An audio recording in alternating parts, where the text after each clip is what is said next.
Assalamualaikum warahmatullahi wabarakatuh. Perkenalkan, nama saya Raihan Rifki Fahriza dari kelas E Kriminologi, NIM 240002438. Saya dari Fakultas Hukum Universitas Ahmad Yani.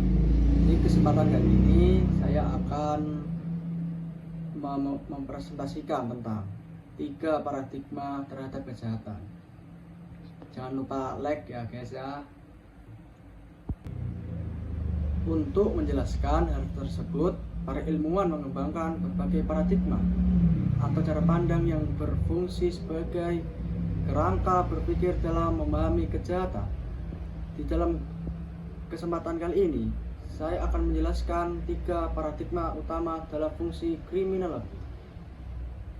Yang pertama yaitu paradigma positivis, yang kedua paradigma struktural fungsional, dan yang ketiga paradigma konflik atau kritis.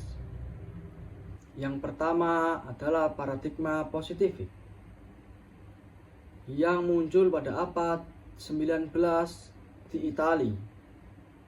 Paradigma ini dikembangkan oleh 3 tokoh, yaitu Cesare Lombroso, Federico Feri, dan Raffaele Garofalo.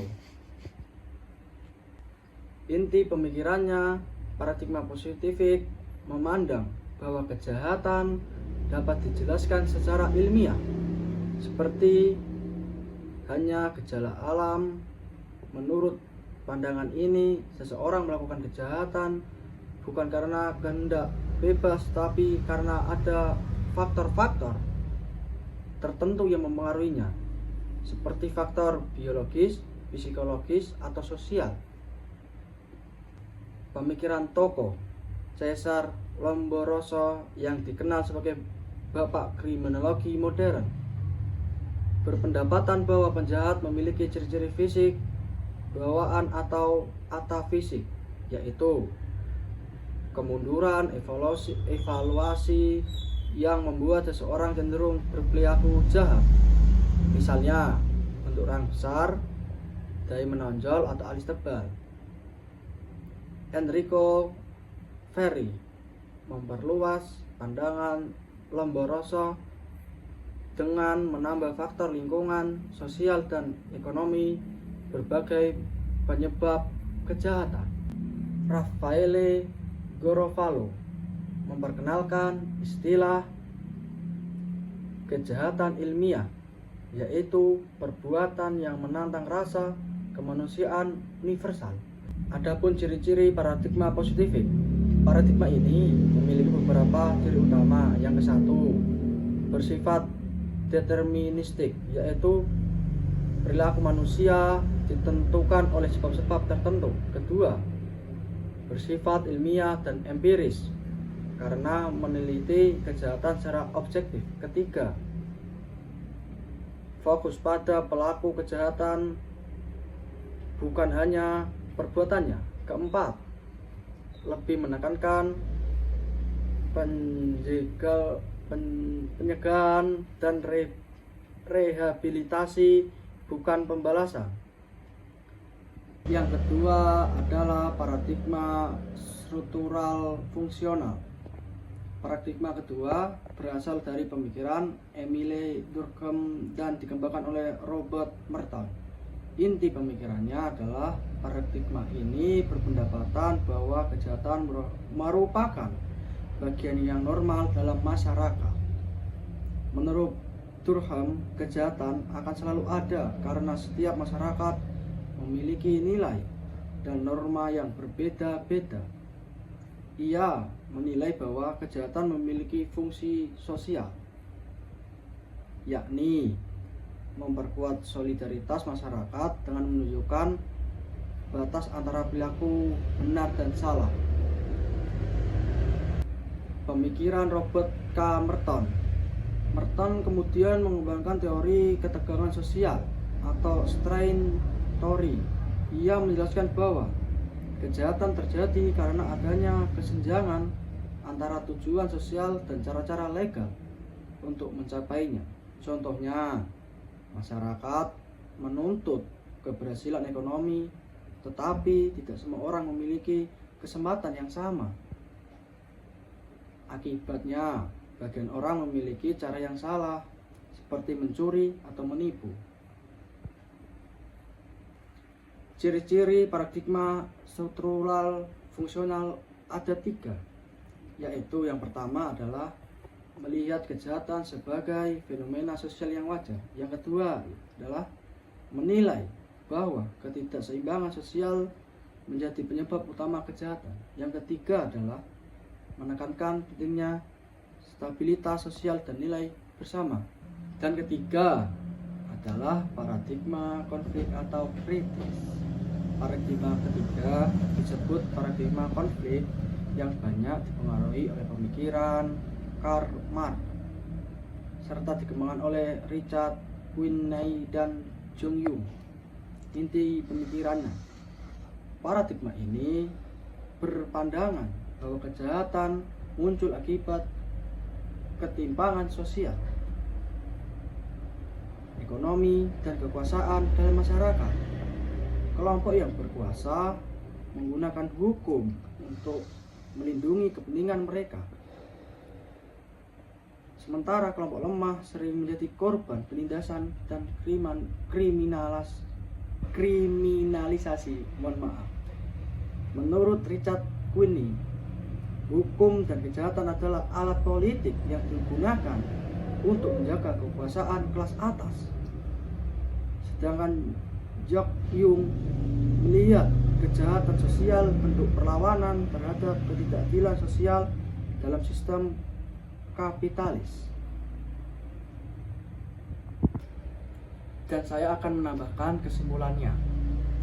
Baik, sebagai penutup, izinkan saya menyimpulkan 3 paradigma utama terhadap kejahatan dalam kriminologi memberi cara pandang yang berbeda-beda, yaitu paradigma utama pandangan terhadap kejahatan. Yang ke-1, positivik Cesare Lombroso Ferri Goravalo, kejahatan disebabkan oleh faktor biologis, psikologis, dan sosial yang dapat dijelaskan secara ilmiah.